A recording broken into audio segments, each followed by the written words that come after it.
So somebody just sent me a video about Sandra Bullock, the famous actress, talking about her experience in EMDR. Let's see it together and have a quick chat about it. So here we go. So I discovered something called EMDR. Yeah. Which Amazing. was the most healing. I was so scared to do it. Okay, now what is that? They use it for trauma and PTSD. Is there tapping involved? It can be tapping. It can be, I had the paddles. Okay. And it is literally the therapist going, start where you first find yourself in the house. And I was like, well, I was in the closet and I heard him banging on the door. And then he says, okay, hold that feeling. All right. So to start with, the therapist told her to start where you are in the house. So it's position and locality of that specific experience. It's not, what's the feeling you want to change about that specific thing? How strong is it? How familiar? And when's the first time you can remember feeling it? There's the assumption that when something happens in a person's life, this is the first time that it happens. But if we feel something, we probably have felt it before. So that's how we know that we felt it. And it could be the first time the person ever felt it, but just by telling the person, so go into the house, check where you were, and hold that feeling. It's not the memory. Supposedly, EMDR, IEMT, all eye movement processes should be working with memories, because memories are the access point for the brain into experiences that trigger certain emotions.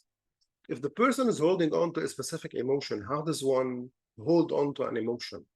Like, is it something tangible? How do I hold on to anger? I'm holding on to anger this way.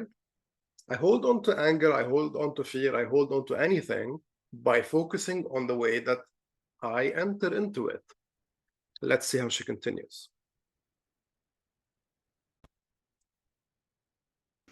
And then he started vibrating the paddles, and the paddles were inconsistent. So in your mind's eye, where your eyes are closed, I was going back and forth mentally to wherever the paddle was vibrating.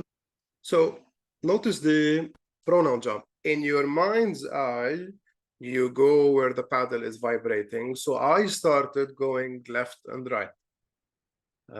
This is what she was told rather than what she actually experienced. There's this adequate, very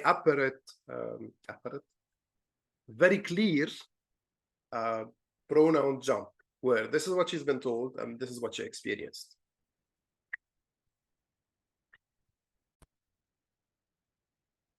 Right. So what that is doing, it's rewiring your synapses. I think I'm saying this right.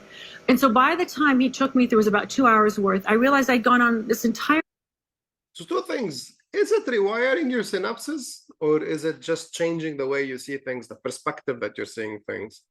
And the second thing is 2 hours. Imagine holding something for 2 hours, thinking about a horrible thing, and then noticing your guy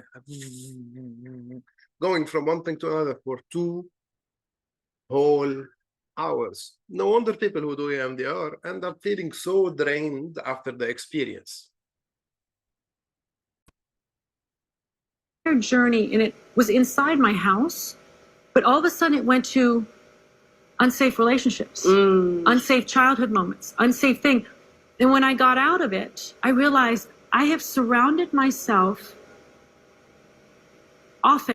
So before we move to the next point, given that that experience is not the initiating experience or where the person learned to be the way they are, she said she went into unsafe relationships, unsafe childhood experiences, etc., etc. So the therapist or the coach or the practitioner went, this feeling that you feel, how strong is it? How familiar? When's the first time you can remember feeling this way? Oh, in your childhood. Okay, focus on this. Right. Keep thinking of that memory. Keep thinking of that memory. Right. When you think of the memory now, what do you notice? That took like 15 seconds rather than 2 full hours of agony. And at the same time, she now starts mentioning her identity positioning when it's related to this experience. Let's see. in with unsafe people and situations and put myself there. I have no one else to blame but myself, because that was the most familiar feeling I had.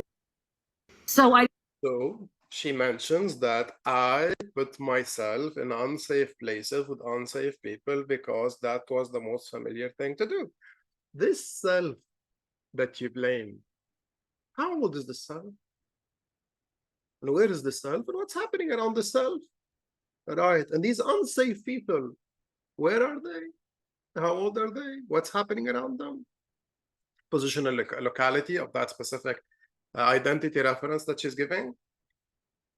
With these specific things that this person is mentioning, it really doesn't need this vast amount of time to uncover what this person is experiencing. To help a person change stuff about their lives might take a while, because there are many things to take care of. It's not just one memory and one feeling that the person experiences things, and that is what impacts what they're experiencing. But rather, it's the connections of many different things. It's how they are responding, if they are internally or externally referenced, with a bunch of other things. But pay attention. Does it really have to be something that's stretched out for a very long period of time if we actually listen to what the person is saying? These are my thoughts. What are yours? Let me know.